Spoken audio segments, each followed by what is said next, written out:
second.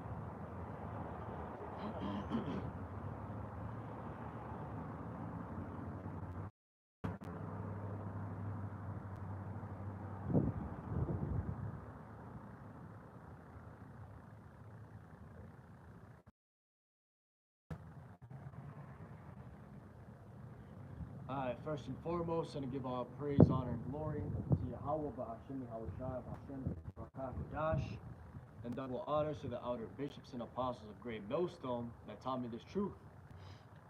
Today, I pretty much, I wanted to go over what's happening right now, what's going to happen in the future, and how literally in 2 days, the world can change, right? So, here it is, November 5th.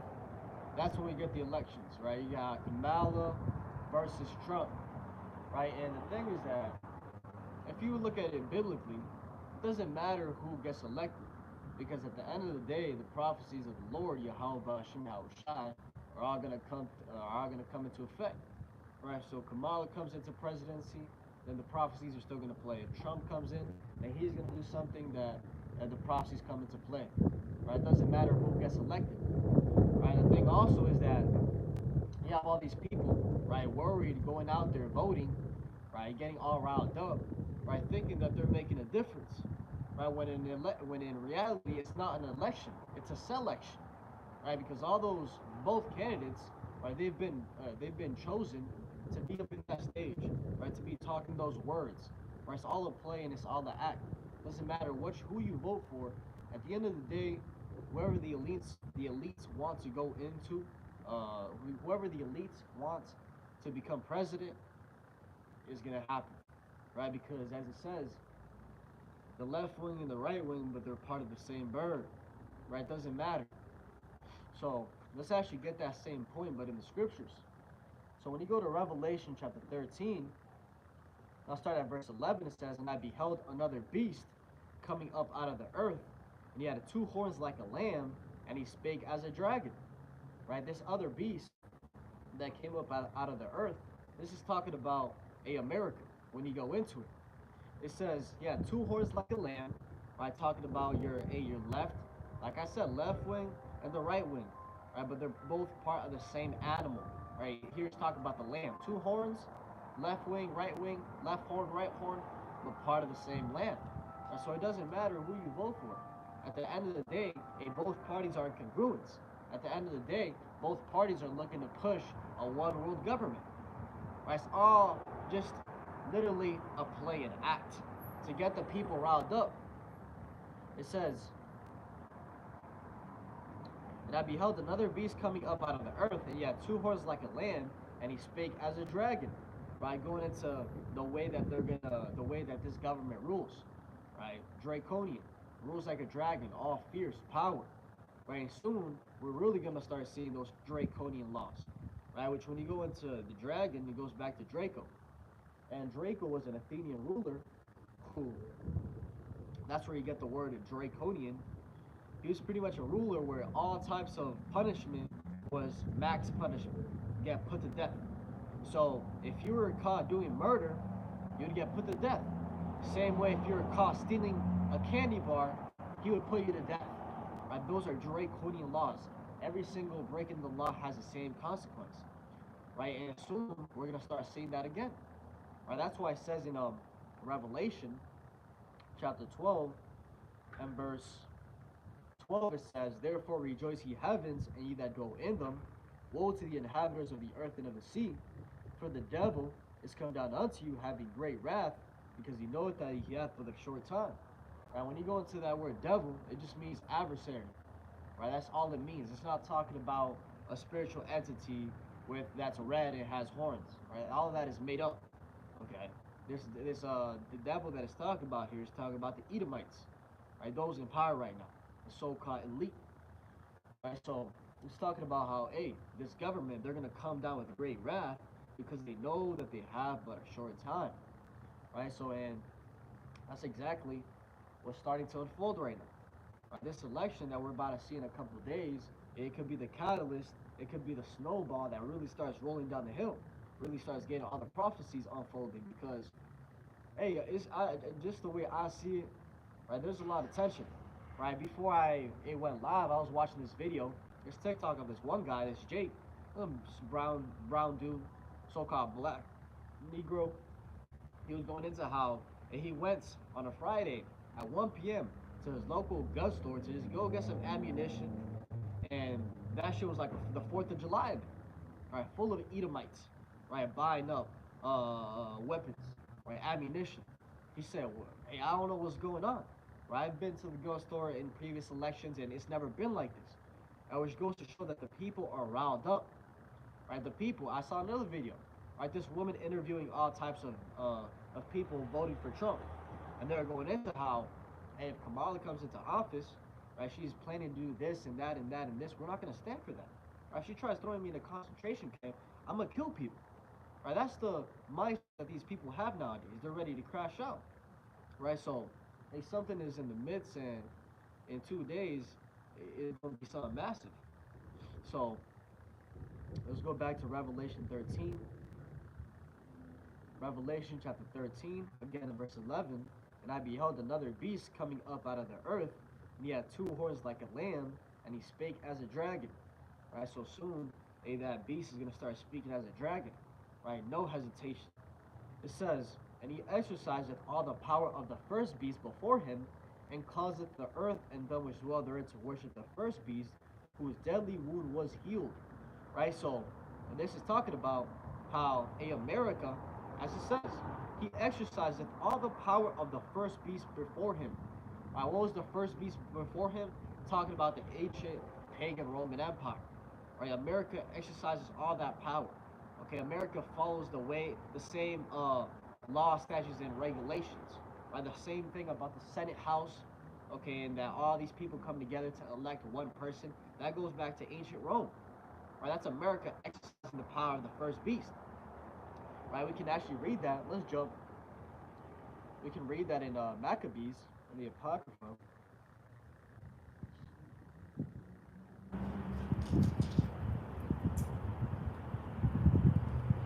In First Maccabees chapter 8 and verse 15, it says, moreover, how they had made for themselves a Senate house, wherein 320 men sat in council daily, consulting a way for the people, to the end that they might be well ordered. Right, so that whole idea goes back to ancient Rome. That's where it was actually made up. It says, and that they committed their government to one man every year, who ruled over all their country, and that all were obedient to that one, and that there was neither envy nor emulation among them.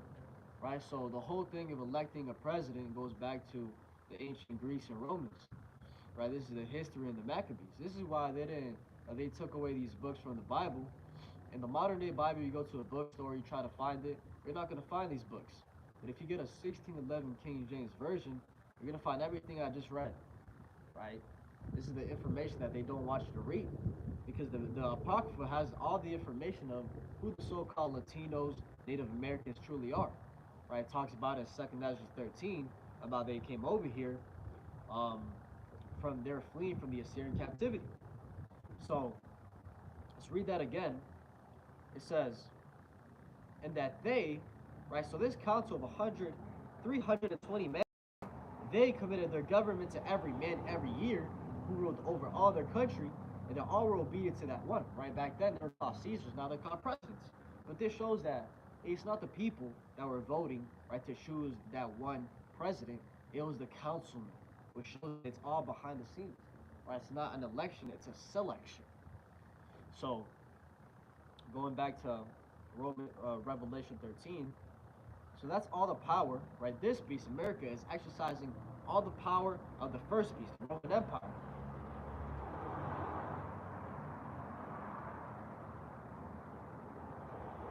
Allah, Yahweh, 144.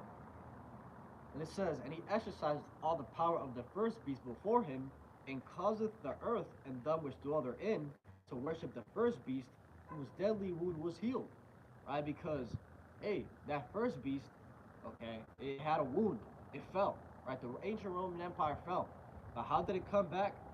It came back by this beast. That's why it says, whose deadly wound was healed. The ancient Roman Empire came back by the way of America. That's how the wound was healed.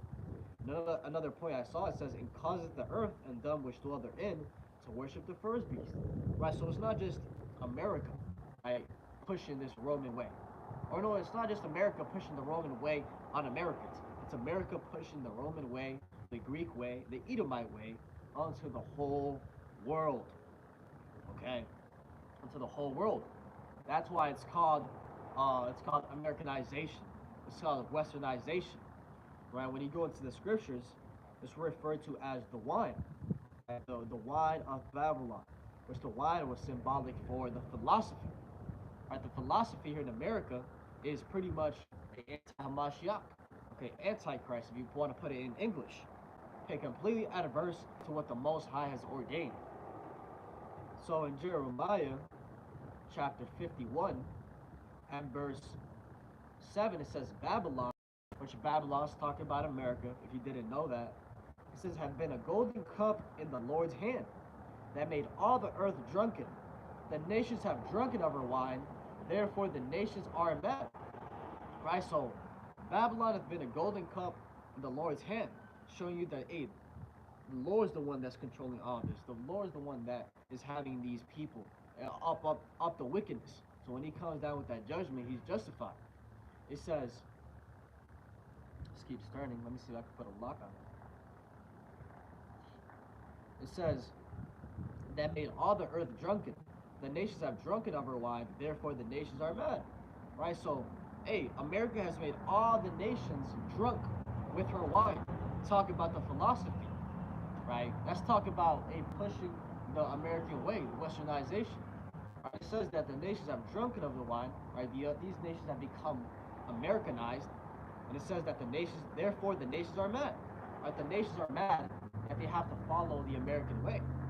Right? Because if you don't, pretty much what America does is that if you don't follow the American in this way ideal, right? The MO, modus operatus in Latin, pretty much goes to way of living. Right? America throws sanctions on you. America punishes you. Right? So all these nations, they've pretty much been bullied to be like an American. And these nations are mad at that. Right? Because they realize that, hey, the more American they become, the more their society, their family becomes destroyed. Right? The more their children start listening to what's going on over here, right? TikTok, being on TikTok, watching Cardi B, Megan Thee Stallion, right? All this wicked ass music, their children become corrupt. All of a sudden, their sons want to be out here shaking ass, right? Their daughters want to be out here in the streets being harlots, right? Prostitutes, thoughts, right? Whatever you want to call it, right? And that all goes back to what's being pushed, right? The mindset, right? Because it all starts with the mindset. Somebody once said, you want to change a man, you got to change the way he thinks, right? And that's what America is doing every single day by the music, right? The news, social media, okay? Influencers, these influencers are influencing the younger generation to be wicked. And we're seeing the effects of it. So that's why the nations are mad. And when we go back to Revelation,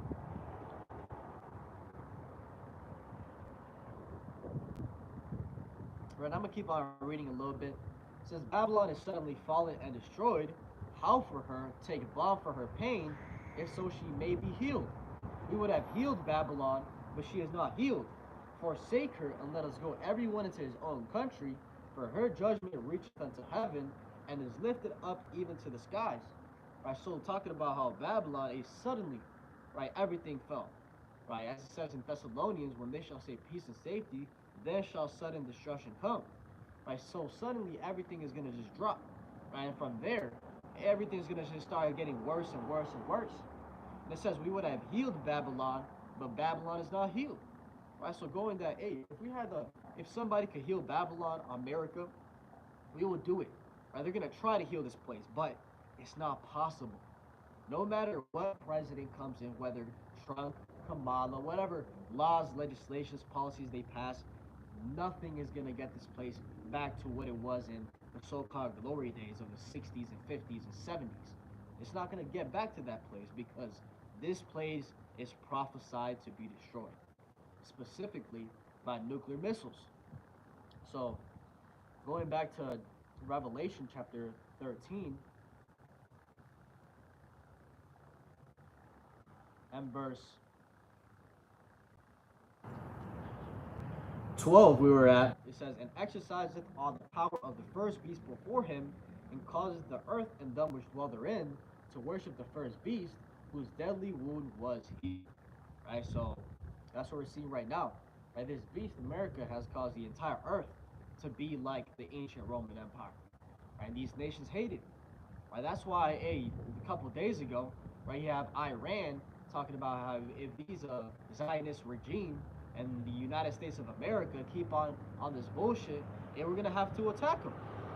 Right, Iran, the supreme leader, pretty much came out saying that, hey, if pretty much Israel and the United States keep on going with this bullshit, we're gonna have to attack. Right, and that's exactly what's gonna happen. Right, it's gonna get to a point where, hey, all nations, okay, every single nation on the world is going to attack Israel and America, even America's allies, because everybody's going to realize that this place is the problem, right? And it's already happening. Okay. Let's read that in Habakkuk. It says it in a couple places. Right, Habakkuk chapter 2 and verse 5, it says, yea, also, because he transgresseth my wine, he is a proud man, neither keepeth at home, who enlargeth his desire as hell, and is as death, and cannot be satisfied, but gathereth unto him all nations, and heapeth unto him all people. Right, this is talking about a Babylon, America. Right, and that's exactly what we just read. Right, he transgresseth by wine. The way America transgresses is by their philosophy, by what they're pushing. Right, in this place, hey, that's why it has to go. Right, there's no type of solution or remedy that is going to get these Americans to change their mind. The only thing that's going to get them to change their mind is Yahweh Bashim Yahweh Shai cracking those clouds and bringing fire out this place. It says, yea, also because he transgresseth by wine, he is a proud man. Right? What does it say in Obadiah? Right? The pride of thine heart had deceived thee. I'm going to go there after here. Right? But going into how, hey, the whole reason this place is in this condition is because the pride of these Edomites. Right? Thinking that they can be like the Most High. It says, neither keepeth at home, right? Neither keepeth at home. Right? These Edomites, hey, what was their blessing? Right? Their blessing was, hey, to live by the sword. But let's get that in Genesis.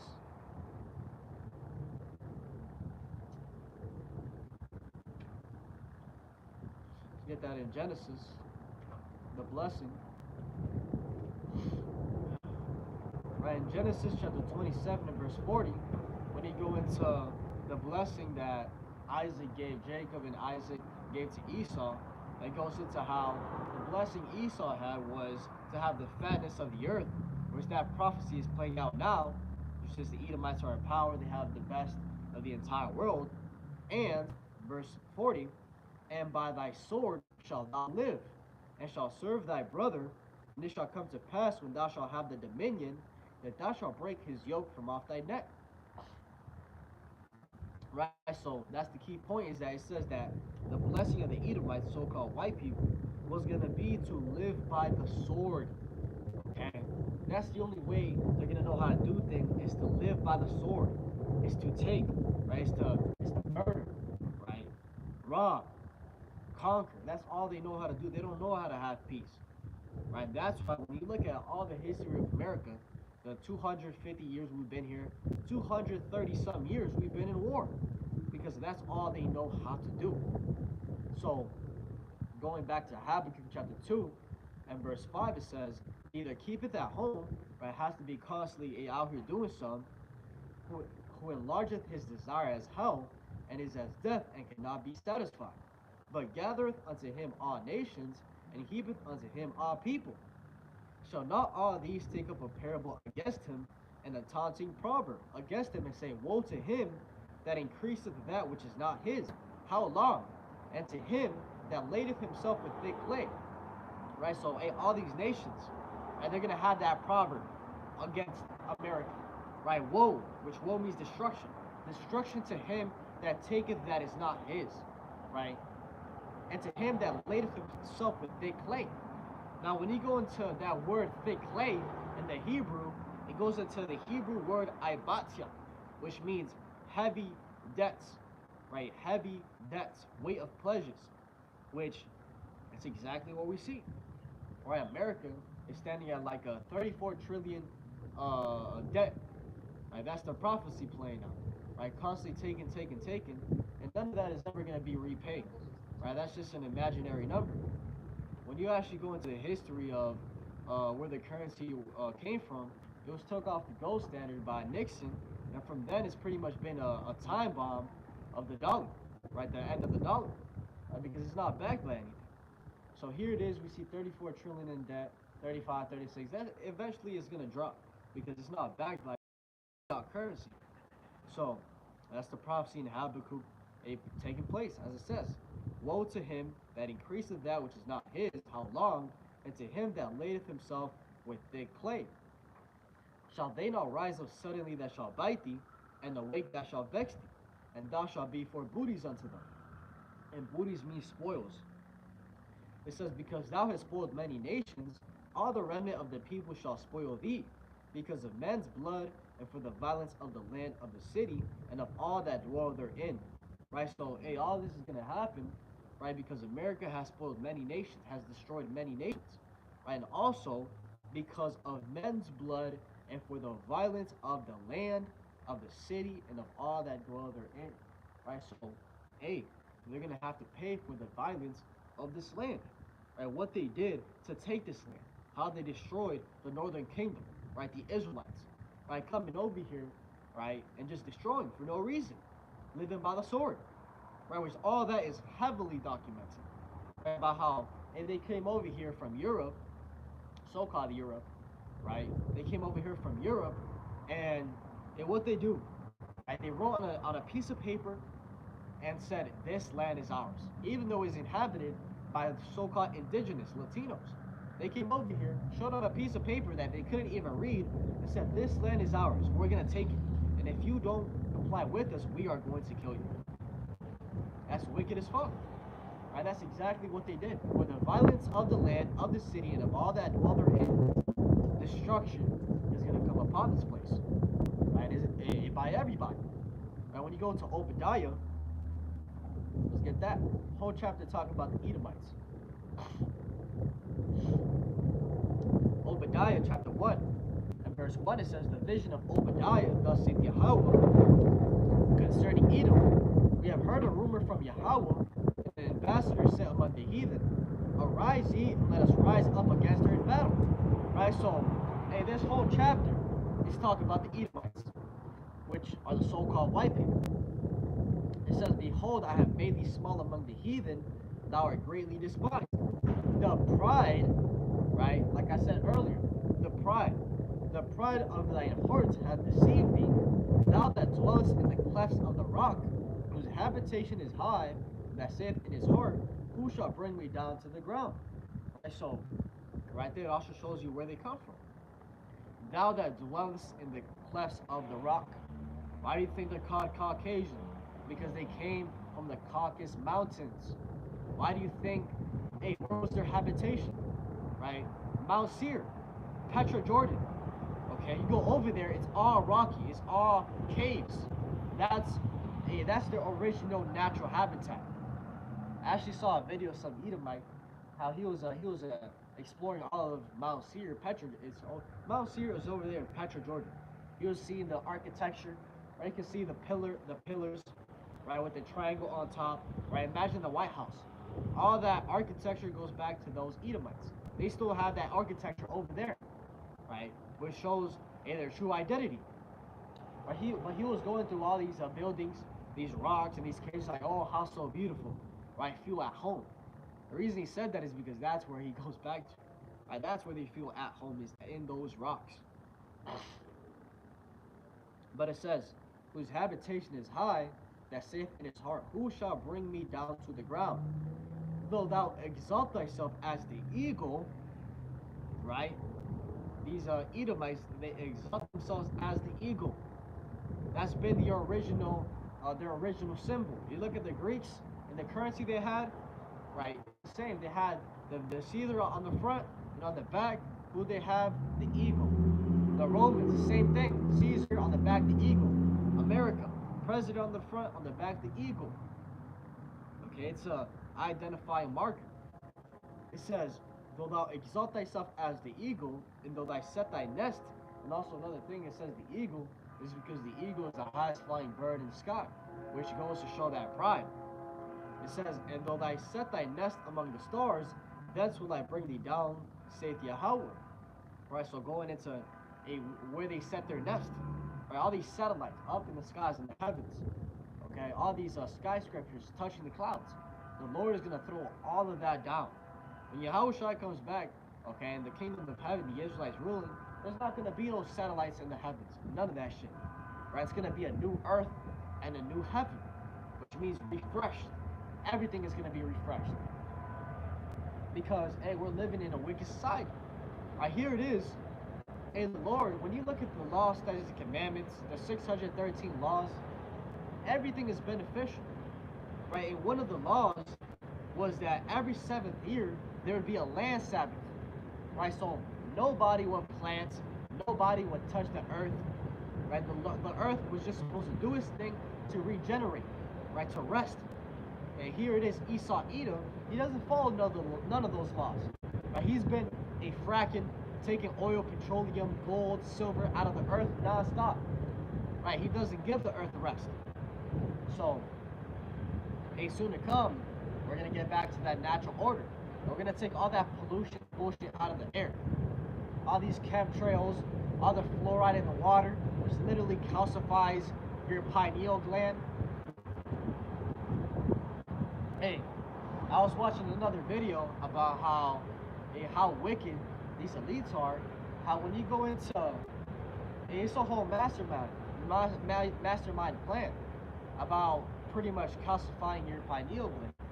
Right, pretty much you have the water, the fluoride in the water, right, and then they were talking about how fluoride in the water, then the Wi-Fi has NEMF signals, which it has that, and the signals, you combine it with, what was the other one?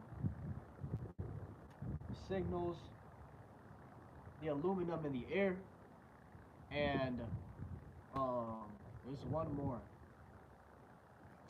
Aluminum, fluoride, signals, and pretty much how all these three, okay, what's the word? It synchronizes to pretty much calcify your pineal gland. But there's a scientist actually going into it.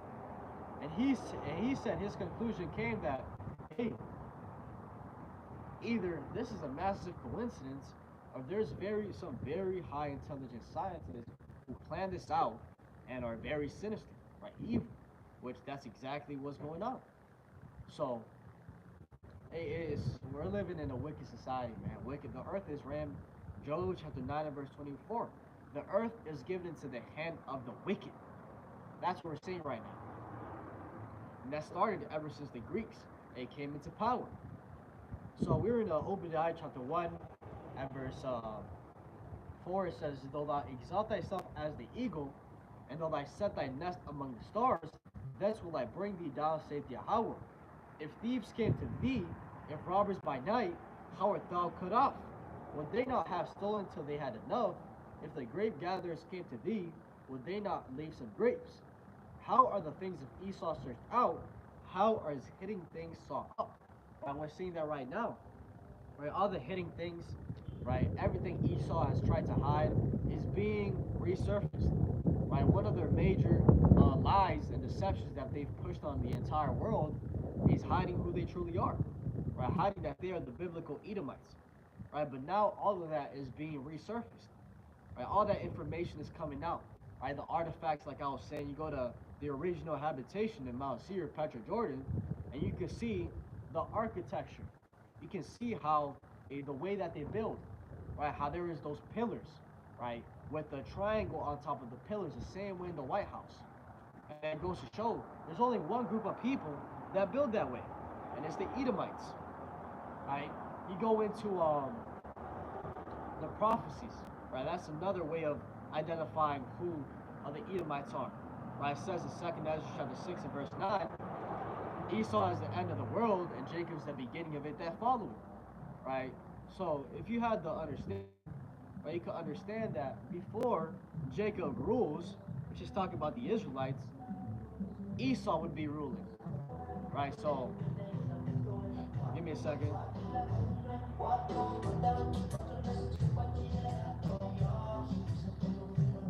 So I was saying, another way to get to the conclusion that the Edomites are the so-called white people.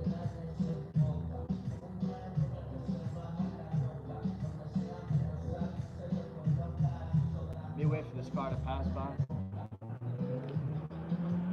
Like as I was saying, another way to get to the conclusion that the Edomites are so-called white people, 2nd Ezra chapter 6 and verse 9. It says, Esau is the end of the world, and Jacob is the beginning of it that followeth. Right, so Jacob is talking about the Israelites ruling. Right, before the Israelites rule, Esau is going to rule. They're going to be the last empire to rule. Right, what are we seeing right now? Jacob isn't ruling. The Israelites aren't ruling. So what does that mean? Esau has to be ruling. Okay, who rules the world? America is the elites are the ones that control everything. What is the lineage of the elites? So-called the Jewish, Amalekites, right? The tribe of Amalek, which they go back. Amalek was a grandson of Esau. Right, it all goes back to the same people. Right, so that's one way to understand it.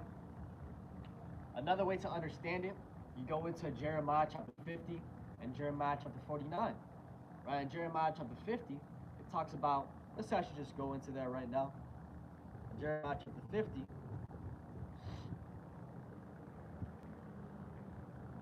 Jeremiah chapter 50 and verse 45, it says, Therefore, hear ye the counsel of Yahweh that he hath taken against Babylon, and his purposes that he hath purposed against the land of the Chaldeans. Surely the least of the flock shall draw them out, surely he shall make their habitation desolate with them. Right, so this is talking about Babylon, of course, America, but it says, this is talking about how we're going to get to World War III, right? How America is going to be destroyed.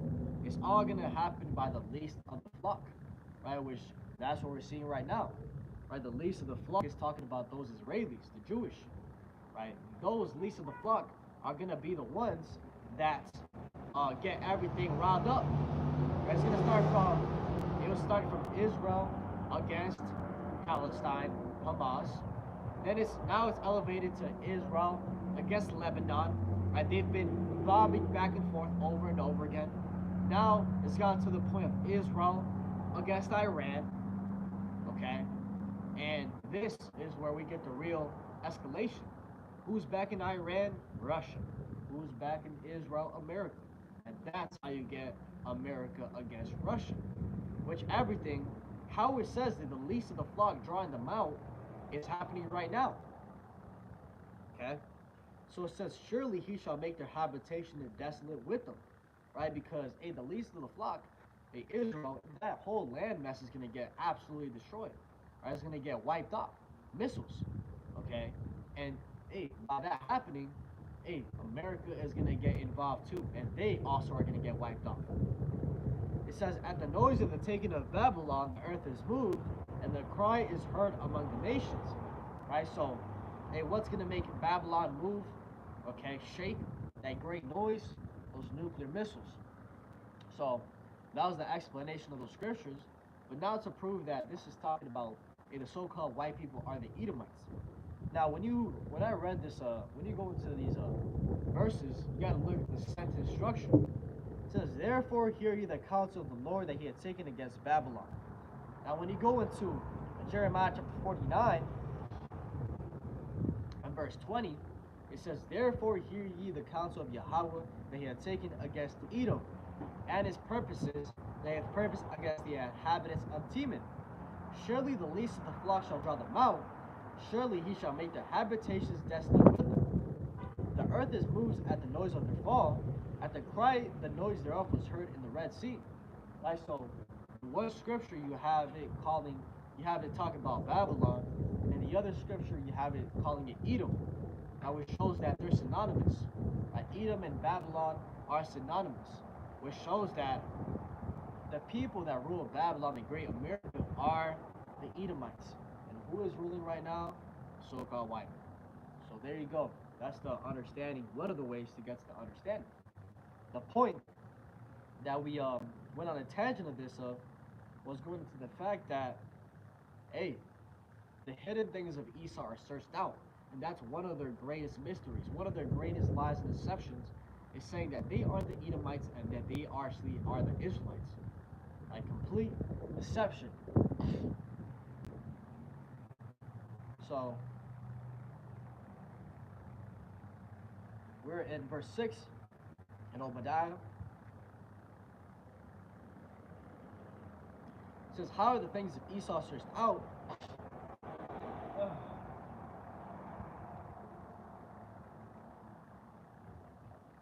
How are the things of Esau searched out? How are his hidden things sought up?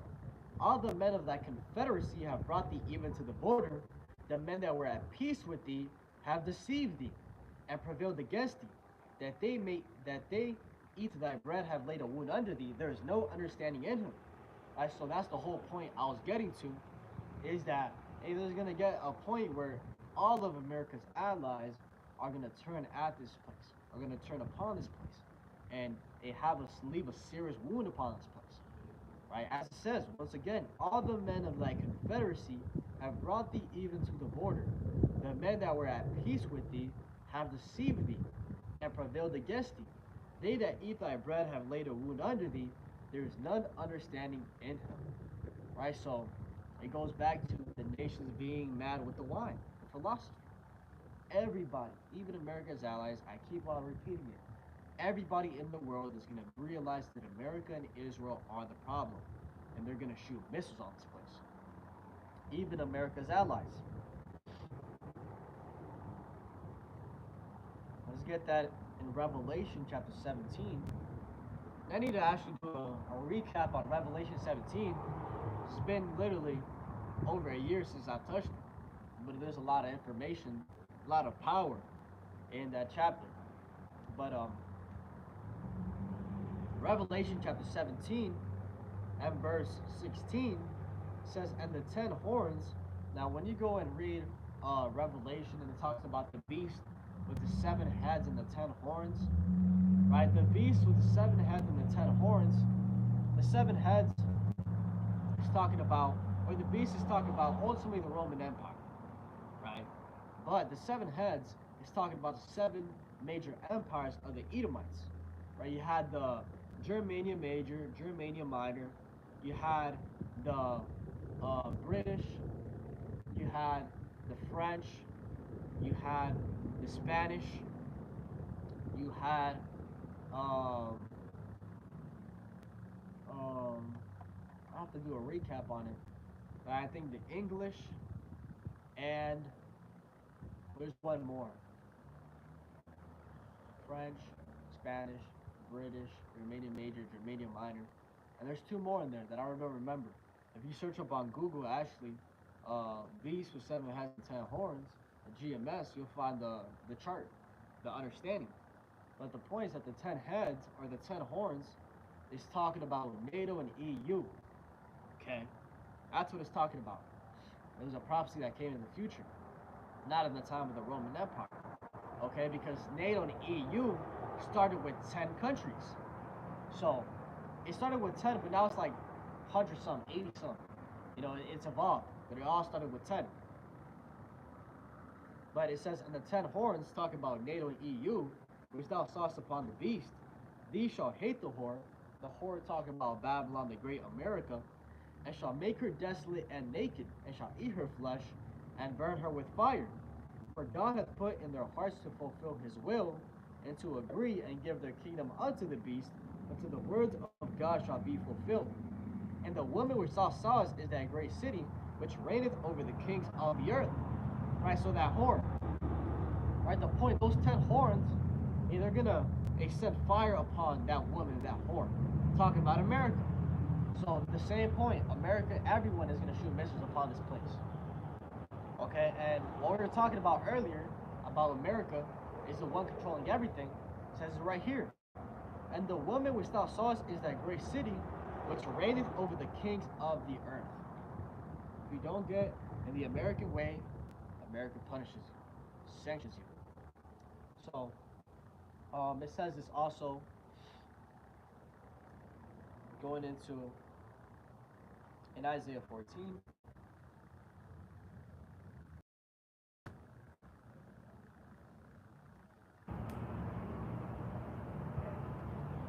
Actually, just this is I don't want to go into this tangent, but let's keep on talking about how this so-called election it doesn't matter. Let's go into what the scriptures talk about what is going to come.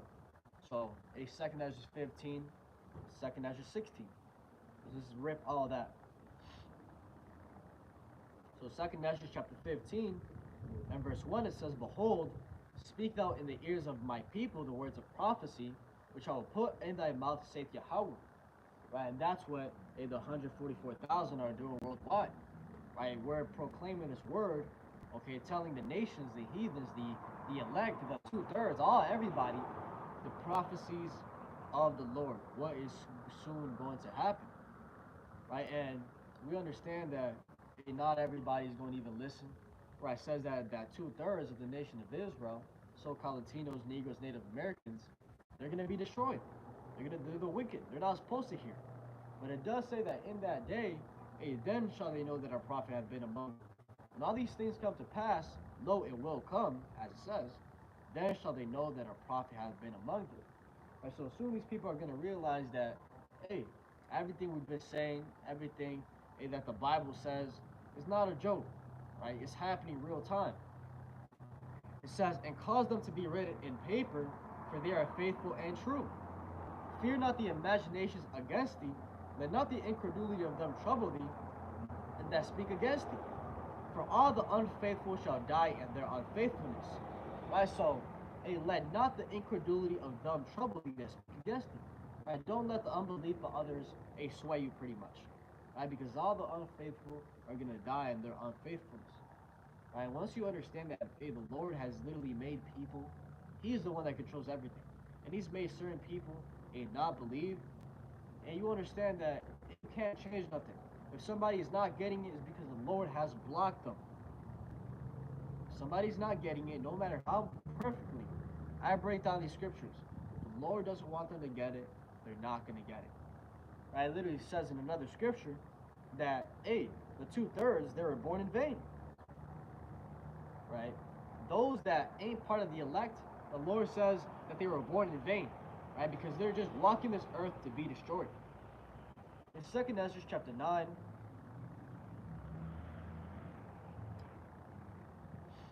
and verse 21, it says, "And I saw, and spared it greatly, and have kept me a grape of the cluster, and a plant of a great people." Right? So it says that, hey, He spared it greatly. He kept a grape of the cluster. Right? The cluster is talking about the Israelites, and that grape of the cluster is talking about the elect, the remnant, those that the Lord is going to save. It says, "And a plant of a great people." Great people, the Israelites, but He's only coming for that plant, the elect.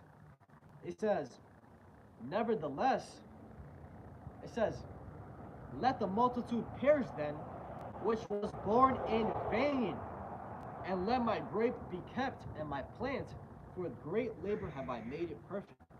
So that's the point. He said, hey, all those people that ain't my grape, my plant, the elect, let them perish, right? Because they were born in vain, right? So when it comes to faith and what you believe, don't let the incredulity of them trouble you, right? For the unfaithful shall die in their unfaithfulness.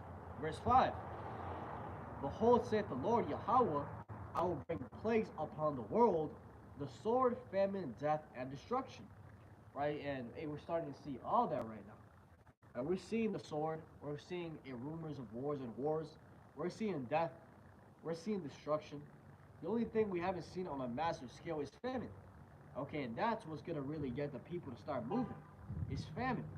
Right? Because here it is, these Americans, these Babylonians, they're fine if their whole life they could be living a paycheck to paycheck. But if they can go to McDonald's, right, get a McChicken, if they can have food and water, they're chilling. Right? They're chilling. They'll keep on thugging it out and keep on grinding. Right? Pretty much they're accepting being slaves. But they're gonna keep on pushing and pushing. But when things are really going to change is when there is no food, right? Is when the bread and circus completely dies. Which that whole concept, right? I'll explain it. The bread and circus. When you go into ancient Rome, hey, the Romans, pretty much the high ups, the Senate house, they realized, okay, how can we distract the people? And what they realized was, hey, we're gonna throw pretty much a 300 days of the year gladiator fights every single day. And when these gladiators are fighting, we're gonna throw in the stands bread, fresh baked bread, so the people can eat, right? And what they were doing is distracting the people, keeping the people in a lowest state, right? So because if they're distracted, they're not gonna be focused on the problems of the crumbling society. So that whole concept of bread and circus has been applied today, but at a greater extent. That's why you have a sports all year long, right? You have baseball, you have the season of baseball, then basketball, you have hockey, you have a soccer, you have football, right? And this is constant events year long. And on top of that, your bread, instead of throwing bread, now you can go fast food, get a $1 McChicken, and just constantly be fed. Right? They're constantly just feeding with poison. And the thing about these foods that they're highly addictive. Right? They have literally paid scientists to put chemicals in the food to make you want to come back more. Right? They hit a specific ratio of sweet and sour where it hits your dopamine receptors to literally make you think of that food when you're not eating it. Okay, that's witchcraft. Which everything here is witchcraft. When you go into the drugs, pharmacies, that's all witchcraft. You go into the word witchcraft in the New Testament, and it goes into the Greek word pharmakia, which that's where you get the word pharmacy, witchcraft. So there's no coincidence under the sun. Let's keep going. Verse 6 in 2nd Ezra chapter 15. For wickedness hath exceedingly polluted the whole earth, and their hurtful works are fulfilled. Right? So, the reason the Lord is going to do all this is because wickedness hath exceedingly polluted the whole world. Right? Wickedness nowadays is promoted as righteousness. Okay? It says, Therefore saith Yahweh, I will hold my tongue no more as touching their wickedness, which they profanely commit, neither will I suffer them in those things in which they wickedly exercise themselves. Behold, the innocent and righteous blood crieth unto me, and the souls of the just complain continually. Right, going into how the elect, the true righteous people are complaining continually about the state of the society. Very good. When you go into the New Testament, right, it talks about how Lot was vexed with the filthy conversation of the wicked in Sodom and Gomorrah. Right, and here it is, we're seeing the same thing over and over again. Right, just as Sodom and Gomorrah, it was going to be the same shit. It says, And therefore saith Yahweh, I will surely avenge them, and receive unto me all the innocent blood from among them. Behold, my people is led as a flock to the slaughter. I will not suffer them now to dwell in the land of Egypt. Right, so, his people are led as a flock to the slaughter.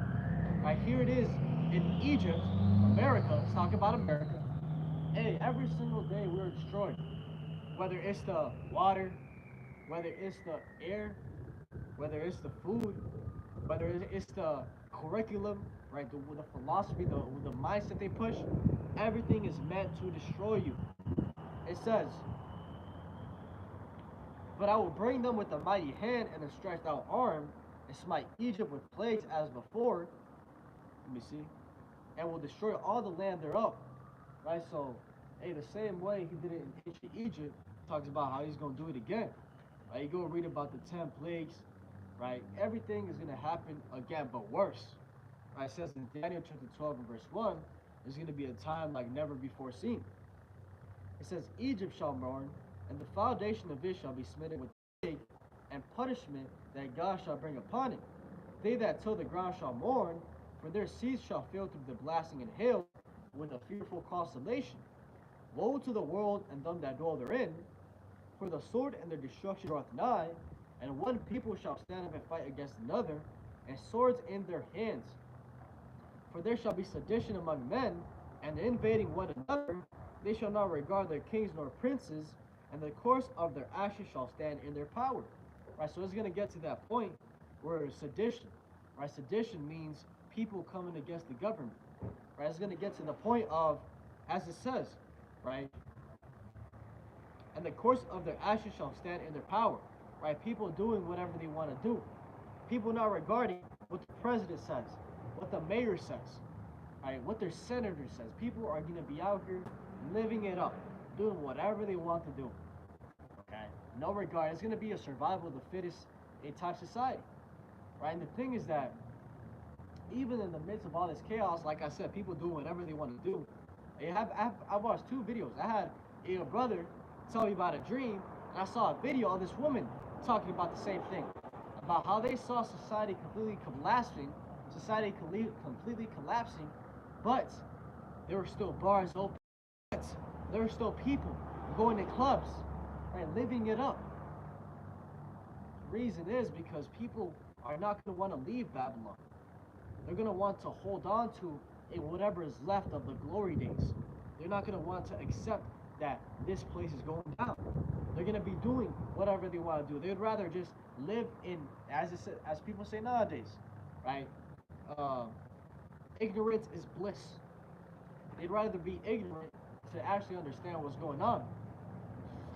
But verse, whereas it says, one people shall stand up and fight against another, and swords in their hands. It's talking about civil war. Right here it is in 2 days. We could definitely see that. Like, because all these people are riled up about, oh, Kamala, oh, Trump, right? Just completely divided. Right? As Yahweh Shai said, a kingdom that is divided cannot stand. Right? If you have 2 people, okay, completely going against each other, they can never come to one agreement. Okay? So, and it's all a plan. Right? The elites, they have made it that way to keep the people in control, right? Because if the people are always divided, the people can never come together to come against the elites. It's all been a master plan, which ultimately has been the master plan of Yahweh Bashem Yahweh Shai. So, it says, a man shall desire to go into a city and shall not be able, right? So, hey, that's going into strict lockdowns, okay? And primarily, we're going to see that by the way of the chip, right? Because once everything starts falling, all these police officers, they're not going to be out here patrolling, right? It's going to be, all these police officers, they're going to go take care of their families. They're going to go worry about their own selves, right? The real enforcement is going to be UN troops, United Nations troops that are sent over here, are going to be NATO troops that are sent over here, right? And they're going to lock shit down. And pretty much what they're going to do is that they're going to go to all the borders of the cities and control who's coming in and who's coming out as part of their protocol, okay? And it's going to be strict, hey, we got to know who you are, right? And hey, the ultimate identity test is going to be that chip, right? If you don't got that chip and we don't know who you are, you could be a terrorist for all we know, right? If you don't got that chip, we can't see your latest vaccination status, right? You might have a disease that might get the whole city inflamed, right? So that's one of the reasons why a man shall desire to go into a city that shall not be able, right? It's not going to be in hot now how you can just put 10, 20 bucks in your gas tank and go to Colorado, right? Or go to California. It's not going to be like that. It says, for there shall be sedition among men and invading one another, and they shall not, oh no, I already read that. It says, for because of their pride, the city shall be troubled, the houses shall be destroyed, and men shall be afraid. Right? So it all goes back to pride. Right? The pride of this country, the pride of these Edomites, the pride of everybody living here. And because you want to act in that prideful way and think that your ways are above Yahweh Bashem Yahweh Shai's, you're gonna get it. You're gonna be destroyed.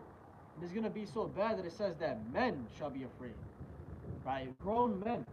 I always say grown men, 260 pounds, giant, burly, buff, muscle, right? Beards. These type of men are going to be afraid because they're not going to see any way out. They're not going to see a solution to what's coming.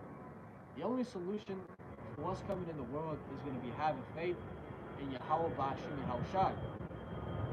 It says, A man shall have no pity upon his neighbor, but shall destroy their houses with the sword, and spoil their goods, because of the lack of bread and for a great tribulation. Right? So a man is not going to have any pity on his neighbor because there's no food, there's no water. Right? Things are going to be tough. Right? So your neighbor that you grew up with your entire life, right? Hey, that's your homie. Right? That homie, so-called homie, he's going to break in your house to find some food and some water. He's going to gun you down to take what you got. Right? Because they're not going to see any other way out. Okay? They're not going to see any other way out. Okay? Once they see they don't got food, hey, people are going to commit to cannibalism. Right? People are going to be eating their own selves. Let's read that in Isaiah chapter 9 in verse 20. Isaiah chapter 9 and verse 20 says, "And he shall snatch on the right hand and be hungry, and he shall eat on the left hand, and they shall not be satisfied. They shall eat every man the flesh of his own arm." Right, so what does that show you? People are going to be people are going to be eating out here whatever they can find. Right? Perfect example of that is the movie The Road. Right? About how they're going on the road traveling, right? And how the guy almost got caught. Right? But hey, there's a group of people. And no, ultimately what happened is the guy almost got caught. Right? He escaped and he executed one of the guys in the forest. Right? And when they heard that gunshot, all the guys that were in the truck, they started looking for the dude. Right? And all they found was the body of the friend. And what they end up doing with that body of their homie that just died right there, they ended up cutting him up and eating up his friend. And that's what it's gonna get to. Right? All these movies that you see, all these so-called apocalyptic scenarios, all of that is predictive programming. All of that is getting your mind ready for what is to come. Right? So when it actually happens, it's not as much of a shock. Right? One thing I always think about is somebody getting absolutely just killed in front of you. Right? Through video games, through movies. Hey, kids, since a little age have seen people get shot in the head on TV. It's a common thing now. So when it actually happens in person, it's not going to be as much of a shock than seeing it for the first time. Okay, all that is predictive programming. So again, it says, "And he shall snatch on the right hand and be hungry, and he shall eat on the left hand, and they shall not be satisfied. They shall eat every man the flesh of his own arm." Right, so hey, when they're out of eating other people, they're gonna eat themselves. That's how bugged out they're gonna be. So let's go back to 2 Ezra 15.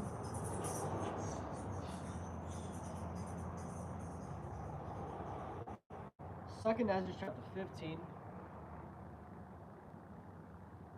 and verse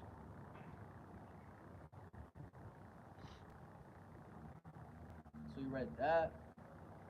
Let's jump down a little bit. Verse 28 says, "Behold the horrible vision, and the appearance thereof from the east, where the nations of the dragons of Arabia shall come out with many chariots, and the multitude of them shall be carried as the wind upon earth, that all they which hear them may fear and tremble. Also the Carmenians raging in wrath shall go forth as the wild boars of the wood, and with great power shall they come and join battle with them, and shall waste a portion of the land of the Assyrians." Right, and this all is talking about World War III. This is all talking about how what we're literally seeing right now. Okay, the dragons of Arabia, talking about those Arab countries, with the Carmenians. Right, Carmenia was a province in Persia. Okay, which is today Persia is Iran. Right, Iran, before it was Iran, it was called Persia.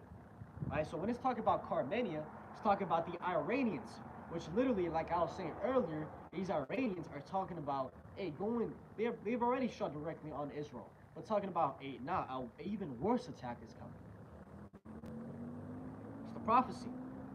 It says, "Also the Carmanians raging in wrath shall go forth as the wild boar, and with great power shall they come and join battle with them, and shall waste a portion of the land of the Assyrians." Right, the land of the Assyrians is talking about Israel. We're seeing that right now. It says, "And then shall the dragons have the upper hand, and then shall the dragons have the upper hand, remembering their nature, and if they shall turn themselves, conspiring together in great power to persecute them. All right, so those dragons of Arabia, one thing is that majority of these Arab people, they go back to Ishmael, lineage of Ishmael, son of Abraham, right? And that's why it says they're going to remember their nature. What was the blessing of Ishmael? Okay, let's go read it.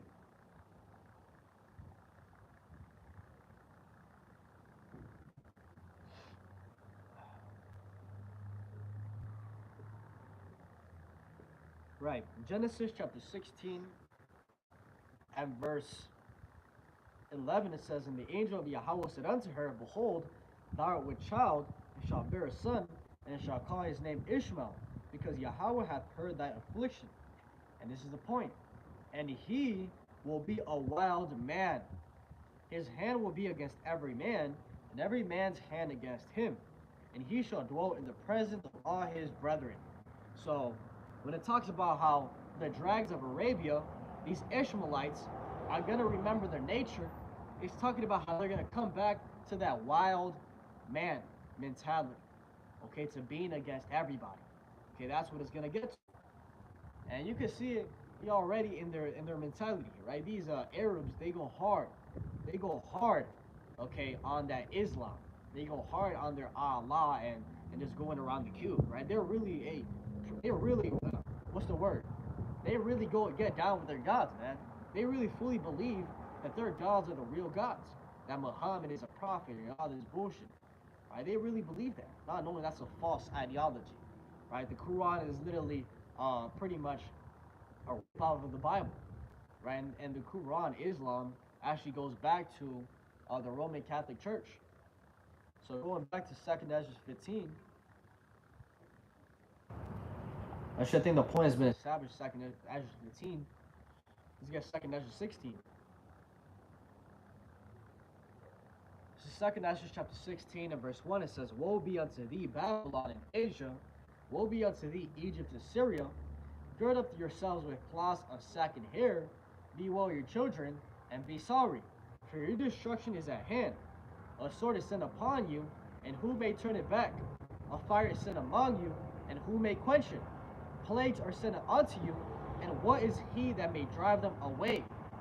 May any man drive away an hungry lion in the wood, or may any one quench the fire in the stubble when it hath begun to burn? May one turn again the arrow that is shot of a strong archer. The mighty Lord Yahweh singeth the plagues, and who is he that can drive them away? Right, so I gave all these analogies about it being able to stop. Right, who's going to be able to stop the prophecies, the plagues that the Lord has sent? And the answer is nobody. Nobody can stop what the Lord is sending upon this place. Nobody. And because it's from the Creator. As it says, can the clay pot question the potter that made him? Right? We can't question our Creator. We can't change what He's doing. He's the one in control. It says, a fire shall go forth from his wrath, and who is he that may quench it? He shall cast lightnings, and who shall not fear? He shall thunder, and who shall not be afraid? Yahweh shall threaten, and who shall be utterly beaten to powder at his presence? The earth quaketh, and the foundations thereof. The sea riseth up with waves from the deep, and the waves of it are troubled, and the fishes thereof also, before the Lord, and before the glory of his power. For strong is his right hand that bendeth the bow, his arrows that he shooteth are sharp, and shall not miss, when they begin to be shot into the ends of the world. Behold, the plagues are sent, and shall not return again, until they come upon the earth. Right, so if you want to think about it, hey, the Lord is up there in the heavens, and he shot plagues. Right, and the analogy is that, hey, those arrows that he shot, those plagues, hey, they're going to reach the earth. Now, they might be taking a while, they might be traveling, but there's going to be a certain point in time where those arrows, those plagues hit the earth. It says, the fire is kindled and shall not be put out, it will consume the foundation of the earth. Like as an arrow which is shot of a mighty archer returneth not backward, even so the plagues that shall be set upon earth shall not return again. And this is Ezra saying, woe is me, who will deliver me in those days? The beginning of sorrows and great mournings, the beginning of famine and great death, the beginning of wars, the power shall stand in fear, the beginning of evils. What shall I do when these evils shall come? Right, so here it is, Ezra, he himself, right? He was seeing himself in this condition. He's like, damn, who's going to deliver me in that day? Right, and the reason he said that is for two reasons. It's going to be a time like never before seen, right? It's going to be tragic, right? And also, Ezra is among us today, okay? Ezra, in the reincarnation, he is here today. He is here doing the work, prophesying, the same way he did hundreds of years ago. So, it says, behold, famine and plague, tribulation and anguish are set as scourges for amendment, but for all these things they shall not turn from their wickedness, nor be always mindful of the scourges. Right, so going into how all these things are going to be happening, but the wicked are still going to be wicked. Right, people that don't have faith, when they see the prophecies jumping out the book, the way we've been reading them, they're still going to believe in their other gods and believe that the Bible is a mythical book, even though it's happening right in front of them. It also says that in Revelation about how all these things are going to be happening. The same thing. They're still going to be worshiping their other gods, right? And made out of wood and stone. And the same thing. The Lord has just blinded them. But it says, behold, the victuals shall be so good cheap upon earth that they shall think themselves to be in good case. And even then shall evils grow upon earth, sword, famine, and great confusion. Right, so when I think of this scripture, I always think of the scenario of if there was an economic collapse, right? Nowadays, people think, oh, economic collapse. Look at what has happened in all the economic collapses. 2008, the market always goes down, but when you buy when it goes down, when it goes up, you're gonna be a millionaire, right? So I always think of that. People are gonna think like that. When this collapses, people are gonna think, nah, everything's gonna come back. It's gonna be normal. Now's the time to invest. Right, as it says, behold, the victuals shall be so good cheap upon earth that they shall think themselves to be in good case. They're gonna be like, now's the time we about to make a bag. And even then shall evils grow upon earth, sword, famine, and great confusion. So they're gonna be thinking, oh, it's good, but it's only gonna get worse and worse and worse. And this place is not gonna be healed. It says, for many of them that dwell upon earth shall perish of famine, and the other that escape the hunger shall the sword destroy. Right, so there's going to be like two scenarios. It says it in Ezekiel, right, those that be in the field shall be killed by the sword, but those that be in the city shall be killed by famine and plague. So, this cramp, my foot cramp. So going into the scenarios, right, if you're in the city, tight city, a lot of people, the main way you're going to be dying, people are going to be dying, is famine, right? Because a city, the way cities get food is normally by outside transportation, right? Truckers. So if there's a low limited amount of trucks coming in and out, right, that means that all the food in the city is going to be rationed, and that's where you get the famine. Plague, a lot of concentration of people, that's how diseases thrive. But if you're in the field, there's not a concentration of people, right? If you got a farm, you're going to be able to at least grab something off the ground, right? You might have a reserve of all the crops that you taking out the earth. Now you're a farmer, you got food, right? So how are those people primarily going to be dying? The sword. Right? I always think the scenario, right? F-150, 5 guys in the back with shotguns going through all these suburbs. That's the other scenario. So it says, and the dead shall be cast out as dung, and there shall be no man to comfort them. For the earth shall be wasted, and the city shall be cast down. Right? So the people that die are going to be just thrown as dung, as shit, on the streets. No one's going to pick that up. It's going to smell horrible. And we actually saw a glimpse of this a couple weeks ago over there in North Carolina, right? When that fabricated hurricane came by, absolutely just killed, destroyed. Hey, they were talking about how these EMT people, these people are just cleaning up.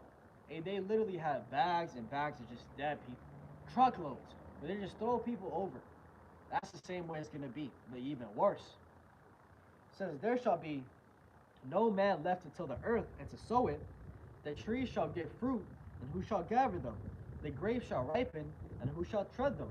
For all places shall be desolate of men, so that one man shall desire to see another, and to hear his voice. So that's how bad it's going to be, right? That's why it says that Isaiah chapter 4 and verse 1, in that day 7 women shall take hold of one man, right? Because there's going to be a limited supply of men. The majority of men are going to die. They're going to be sent over there to go fight World War III, right? So you're going to have all these women here single with no protection. And that's where you're going to go, everything's going to come back to the natural order of the man being the prize. Okay, it says that in that day, a man shall be worth more than fine gold. And soon, and we're seeing that starting to happen right now. It's already happening. It says, so that one man shall desire to see another, to hear his voice. Right? A solitude, right? So solitude that you just want to hear somebody, another person's voice, right? You've been in your head 2 months, 3 months, right? That's how people go crazy, right? There's actually a study how they found that for some reason this one city, right? I forgot where it was at. It was in America. For some reason this one city, they had a lower rate of diabetes and sickness. They found that the common thing is that this city, I think it was Italians, what they did every single week is that they get together and eat. And that was the common thing from all these families, is that every single day they come together, they eat, they spend time together, and that's why there was actually less diseases, less mortality rate, and it was just for that single fact of a talking with another person, right? It's actually a giant thing, but there's going to be a lack of that in the future. It says, for of a city there shall be 10 left, and 2 of the field, which shall hide themselves in the thick groves and in the clefts of the rocks. Right, so imagine that. Of an entire city, only 10 people left. People can't imagine that. Right, that's why if those 10 people left, majority of them are going to be the elect of Yahweh Bashim Yahushai. Right? Because, as it says in Esdras, as a wave to a drop.